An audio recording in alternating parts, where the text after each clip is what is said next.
What's going on, everybody? It's 54 Golf. I'm Jerome. Aaron is working. We're regrettably not going to have him with us tonight. But good news is we have longtime friend of the show, Austin, joining us. Austin, say hi to the people. Yeah. Cool. Austin, How are we doing tonight? Austin, what's your handicap? 15.9 as of today. Fantastic. Austin's a terrific golfer and a really good friend. He brought me from a 40 handicap down to like a 22. So let's talk about the real Captain America, not the one that looks like him. Patty Reed.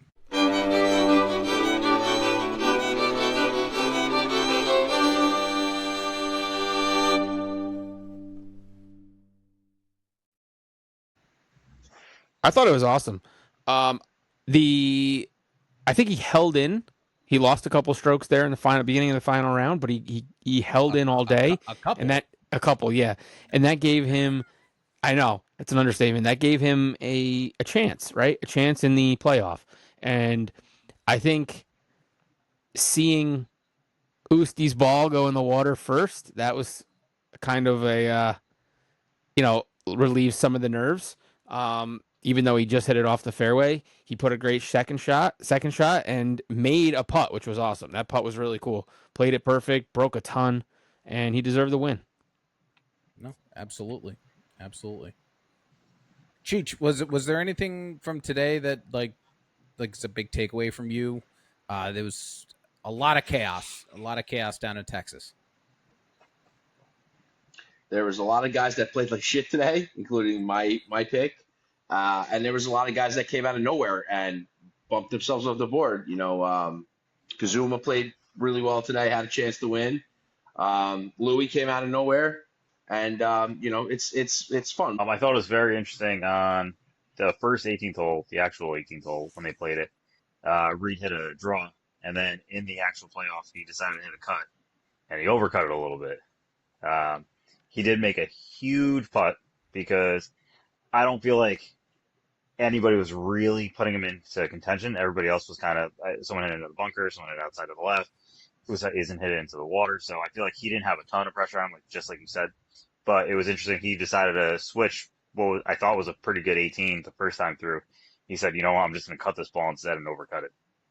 It's funny you mentioned that too. The commentator right before he struck the ball, if you heard it, said, all right, he's set up for a draw. Yep.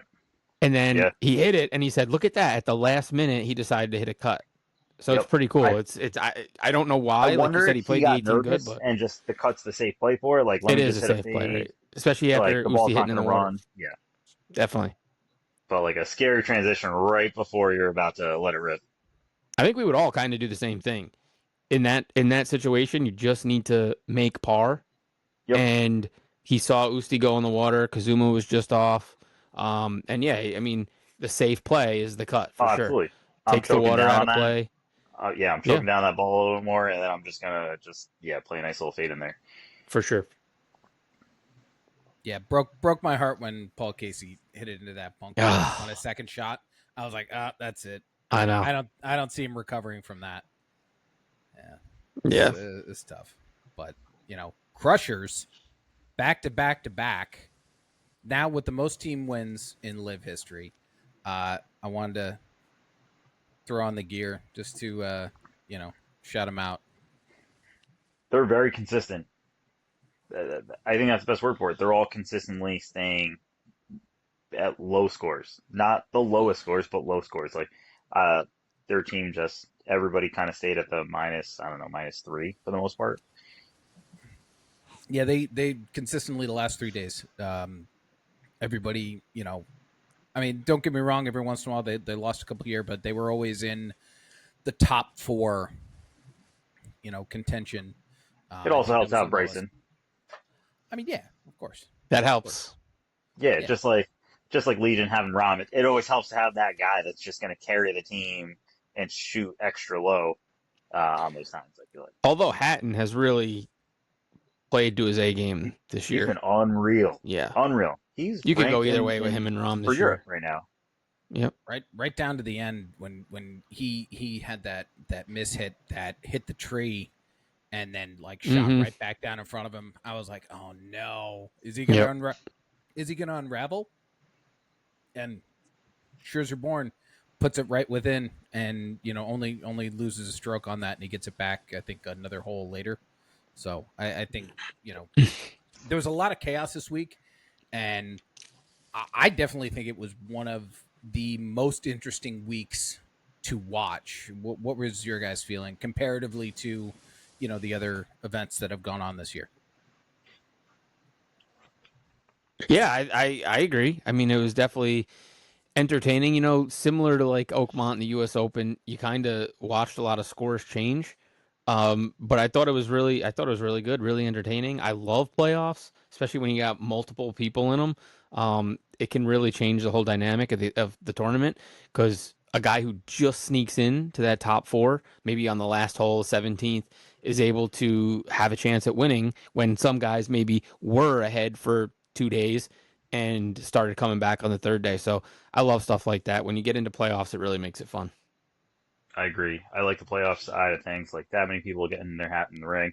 I also like people are playing for stuff. Like Sergio's trying to get into the U.S. Open, so trying to get into the Open, so he's trying to get into that spot as well. So I feel like players just not just playing for first place, they're just playing for other things that are lining up. Chaos is fun. Watching shit like that's fun. I think I'd rather watch that and then watch somebody win by 12 strokes. You know what I'm saying? I think that's boring. Definitely. Someone just running away with it. But when you have so many guys that could, you hit one bad shot, you could go from first to fourth real fast. Whereas if you had a guy with the 12-shot lead, he could, shank one here, shank one there. Who cares? I still got 12 shots to play with. You know what I mean? It's just chaos is definitely funny.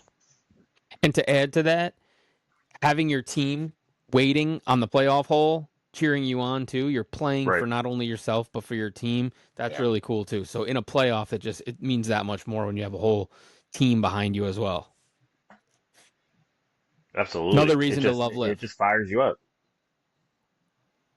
Speaking of people getting fired up this week, I read an article about, and it was Legacy Golf Media just talking shit about LIV golfers, and 2 players that were highlighted in this article. I found it really interesting. It was highlighting how since DJ and Harold Varner both joined LIV, that they haven't really been doing anything, and then boom, LIV Golf Dallas. I thought that was really interesting. Was there anybody, like, for me, Tom McKibben's finish 5 under was like huge. I realized today I had never said his name aloud at all this year, other than maybe when we were making fun of him at the beginning. So I don't know if it took him that long to listen to the episode of me talking shit that now he's actually got to, put some respect on his name. But was there anybody that like kind of really jumped out to you that had a good week out of nowhere? I mean, you can't say Kazuma didn't. I mean, that guy, any Ironhead we make fun of on the weekly basis. And I think having any of them in the top 2 or 3 is a huge step forward for that team. So you got to put him up in there. You got a lot of the same people, but it was nice to see Reed finally get his win. And I think Kazuma coming out of nowhere was cool. And I always like to see Casey in there. I think he can win multiple events a year. And he just got to put everything together, especially towards the end. And Casey reminds me across his career of a Tommy Fleetwood. You just got to finish. You're more than capable to win majors and multiple events on any tour, but you just got to be able to close the door. And I think that's similar to Paul Casey. Listen, Tommy had a great attitude about it. He said he cried when he was over, and then an hour later is back to work. One of the main reasons why we brought Austin on this week is he listened to the episode last week and he had some stuff that he wanted to get off his chest about the Ryder Cup. I am always going to be Team USA, but this whole PJ LIV thing, it's rough. Like, Europe's team, just the way it looks, is just stacked way better than ours. The World Golf Rankings just hurts us so much. I'm not going to run into that deep dive, but even Europe's top 10 players, guys that aren't going to be in there, they're just stronger. Like, I'm pretty sure Ludwig Oberg, he's out of it right now. He's not a guarantee in the top 6. He's out. He's great. Victor Hovland, pretty sure he's out. He's great. And he dominated 2 years ago. Like, scary dominated. Our guys don't look very strong. Besides Scotty, everybody else is there. I don't know. It doesn't seem like a great team to go into. It really feels like the Russell Henleys the and point the system. Yeah, the Russell, like that. Listen, he's a good golfer, but is he is he a intimidating player by any means? No, right. Not at all. And he's not a Brooks Koepka. Right. I mean, you make great Jay points. Isn't And an intimidating golfer either, but he plays good golf. So Scotty Scheffler, for one thing, doesn't give off that let's go, like a Patty Reed would be, or whoever would be. So many more people have so much more passion. A Bryson DeChambeau, guys like that, and that is why I think so many of us for so long weren't big on a Xander Schauffele or somebody like that. He doesn't have that, but I like the guy now. He's a boring player. But he's a boring player, and Scotty's the same way. He's great. He's the thing that boosts us up to another level. But he's boring to watch. There's no fire, and Europe team has all of it. Yes, you're right. They have all of that. They do. They have all of it on all of their top, 15 players, from Hatton to Shane Lowry. Like, even those guys, they're just fiery. They're pissed off. They want to be there for so many other reasons. Like, they don't care about anything else on that side of things. Where they just want to kick the shit out of us. Yeah, absolutely, they do, and they literally for the next 2 years, that's all they're thinking about. They're like, hey, let's go to a pub, let's go grab some drinks, and let's go laugh about the Americans. Like, and I feel like we don't have that. We're like, okay, great. What's our next event? How are we going to get better? We should be getting paid to play in the Ryder Cup. Yeah. Instead of worrying about what it's really for. Don't get me started on that one. Yeah. That drives me nuts. It's a topic. It's sad when the biggest rah fired up guy on the American team is actually Justin Thomas. That's kind of sad. I know, you're right, but but he's in there for the points. It's kind of sad. They might as well go to the senior tour and grab senior tour players to play, because they'll be more fired up to play than the list of guys we have now. I couldn't agree more. Stewart, dude, grab Stewart Sink. Stewart Sink's playing some of the best golf of his life. Steve Stricker's still playing great golf. Let those guys go play. I agree. He was in contention too, right, for the senior U.S. Open? Sink? Yeah, he was in there somewhere. Yeah, he lost by one. Yeah, he lost Patrick won. So I wanted to piggyback off of the conversation of last week, talking about Phil being in there, Keegan Bradley playing so great right now. He absolutely deserves to play, but I don't think he can do both. We had this conversation that you guys had. I don't think he can do both. I think it's too much. I think there needs to be someone else holding the reins, making those choices, following the teams. It's too big. And it's like, we just got beat 2 years ago. So, like, let's not try to put ourselves in a hole right off the bat. So I already told you the other day, I don't think Phil would be the most respected guy in there. I know that you said differently of it. I think they'd have to go a different route. I don't have a huge answer on, like, hey, this guy should be that person if we put Keegan as a player. Can we call Tom Watson back? I don't know. Is there someone that we could bring back from before? Yeah, the reason I said about Phil, that I think he could be a potentially really good pick for it, because I don't think the PGA Tour guys dislike Phil like the media makes it out to be. I think everybody's at a point now where they realize they did whatever they did for whatever reasons to better their life, better their family, or grow the game of golf in a different way. I don't think they dislike Phil Mickelson. Tiger Woods might. There's some people that might. Rory might. I don't know. But I think for the majority of those guys, they would be more than happy to play for Phil, because Phil has a career that's respected. That's what I feel. I don't know if I'm right or not, but that's how I feel. Fair. Jay, I think you're right. Jay, I think you're absolutely right. The players don't, but the PGA itself would frown upon it because they hate him. Definitely. You see when Phil goes to a major. Yeah, but when Phil goes to a major, all those guys, it's like he never left. They're all wanting to play practice rounds with him. They're all physically on TV. You see it. Whether Yeah. it's for views or not, they're out there talking, chatting even when the cameras, pan on them. Like I see that. So that's why I think I think if you're a golfer, you're a golfer. You have mutual respect out there for most of the guys. Some people don't like each other. It's just the name of the game. But for the majority, people, I think those golfers who've come after him respect him for what he's already done for the game of golf. So I just think this is, and if all these other guys choose to stay on the PGA Tour because it's the safe move or it's how they feel for moral reasons or whatever they believe, I don't think most of them, the majority of them, don't have an opinion on people who left. Some do, but I don't think enough do. I think the bigger name guys wouldn't care. But we'll see. Colt Knost would be a good coach too, I think. Yeah. Nah. You don't think so? He's a bum. I don't know. I think he'd be a little good. I think he'd be good. Paige Spiranac should be our Ryder Cup captain. Yeah.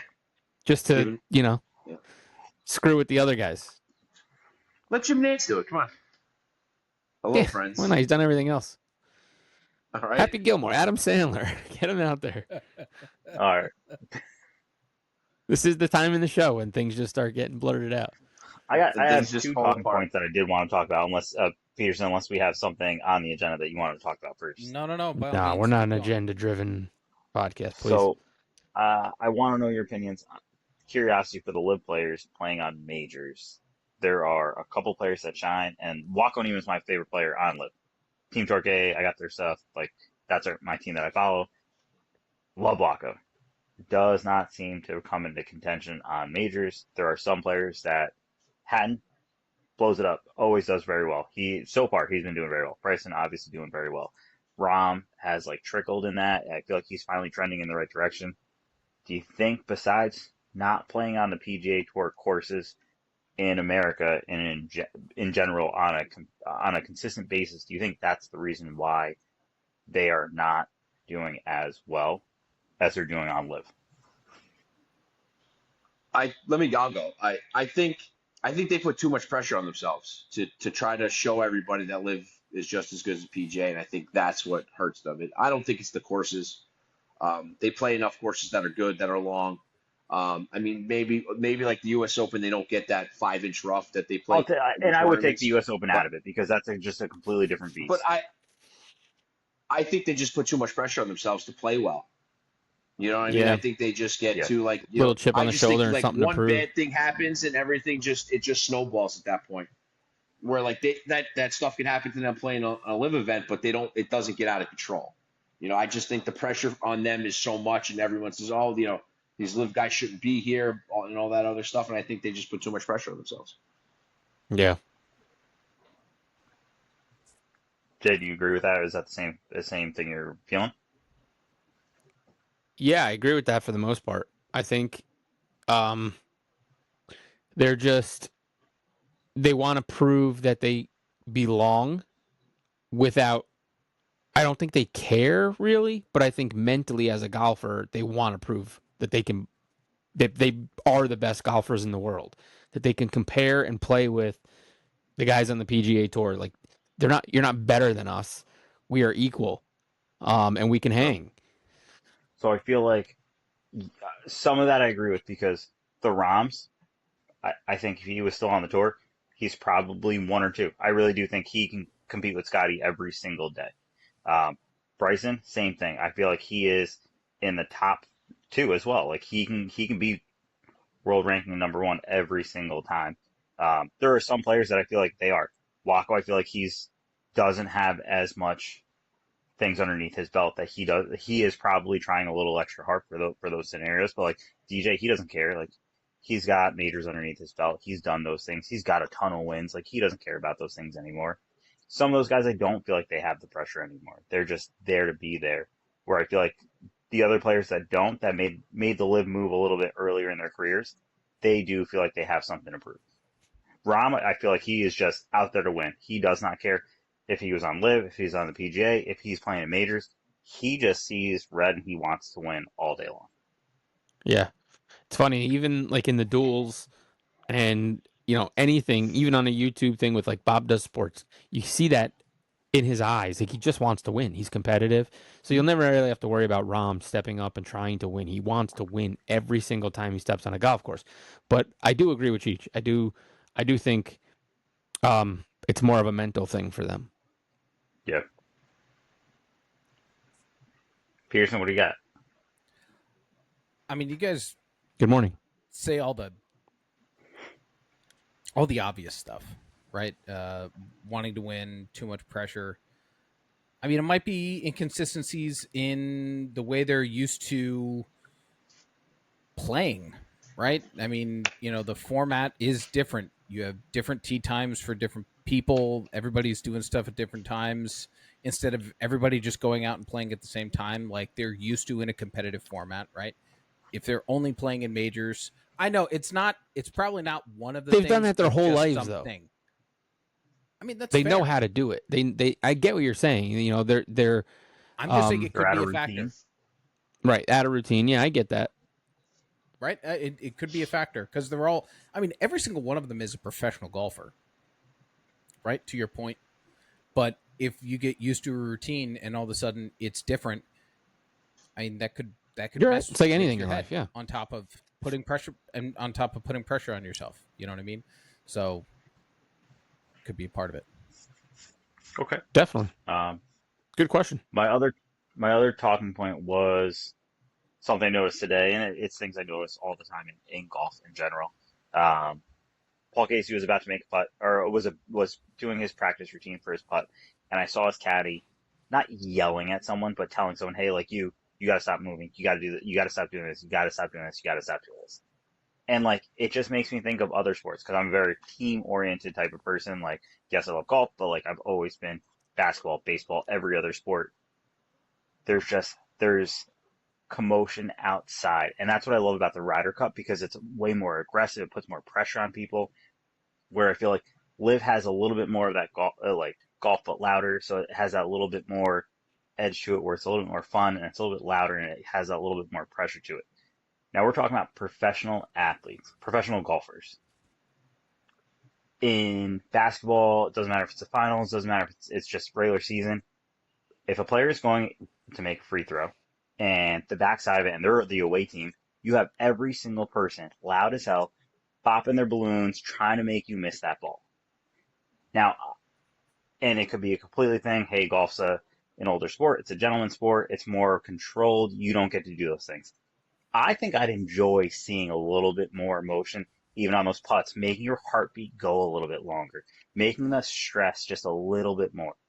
I don't know what your takes on that is. I think, this is just my opinion, no other sport, whether it's recreational, professional, amateur status, do people say that it's a mental game, right?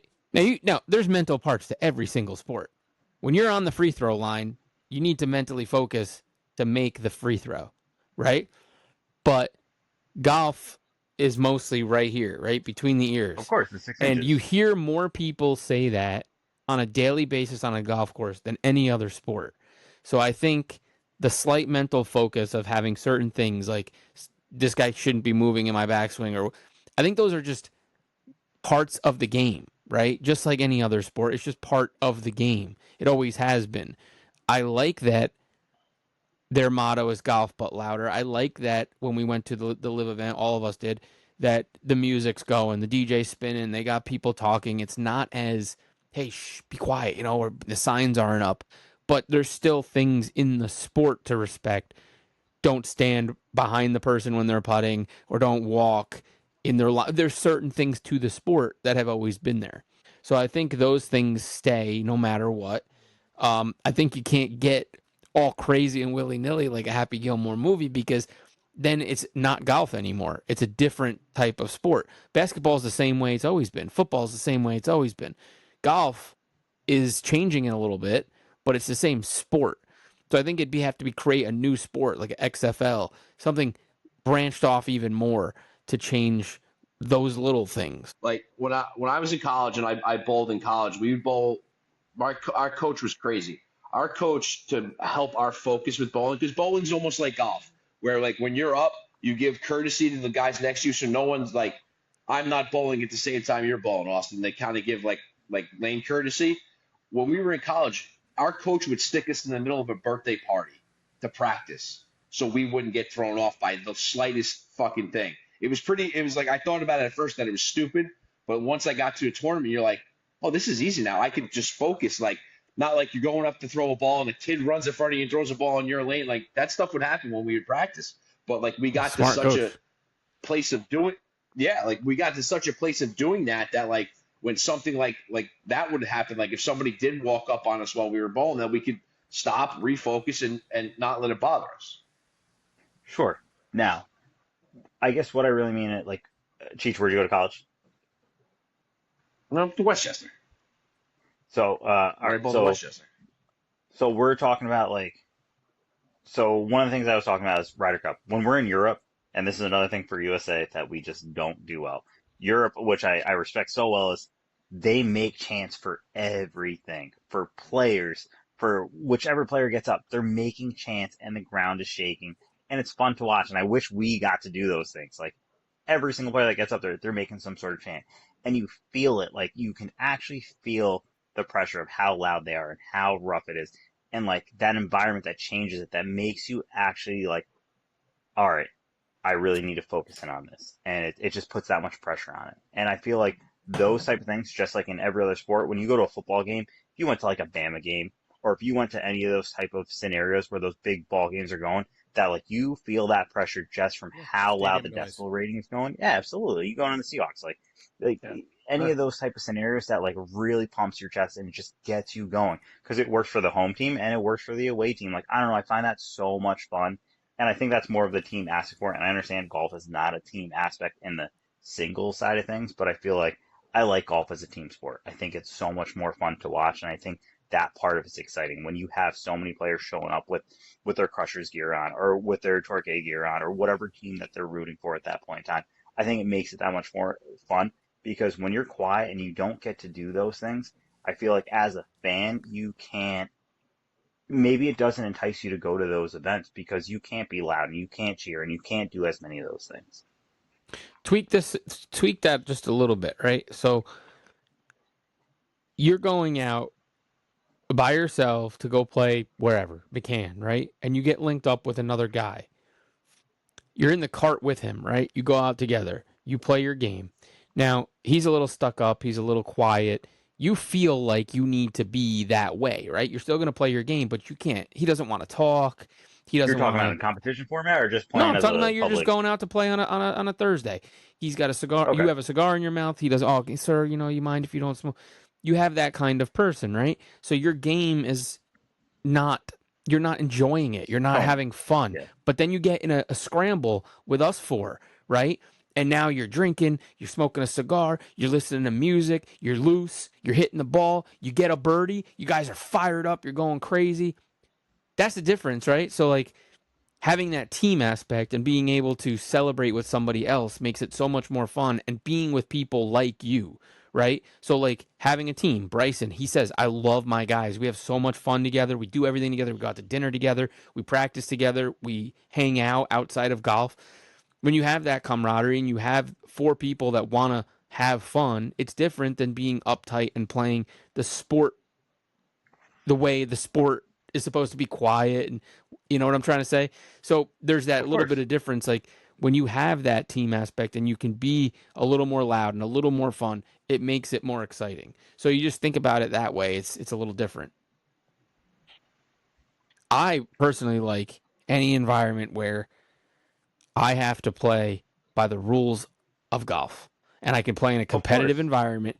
Nothing fires me up more than playing in the amateur, the Putnam Amateur, stuff like that, where I know I have to be at my game. And where do I rank against guys in my community that are playing good golf? Of course. And I don't mean I think that's a cool environment, community. But I like the idea of a more hostile environment. That's all. Oh, it's going to be hostile in New York. You're going to have drunk New York people at the Ryder Cup. It's going to be way different than any other place. Any other place they've played, it's New York. Those people are going to be nuts. So here's a talking point that I don't love about the Ryder Cup this year. the price tag of the tickets to go to the Ryder Cup. So when we say it's going to be a hostile environment, who do we think the people are that are going to pay I think it's $750 a ticket. I don't know. I can't say it. That's definitely the price of it. But I'm pretty sure that's what I saw the price going for. There will be people that pay that love golf No, and that I know. are going to be nuts. Absolutely, it's going to sell out. I don't think there's going to be a ticket available. But who are the majority of the people that are buying tickets on the USA?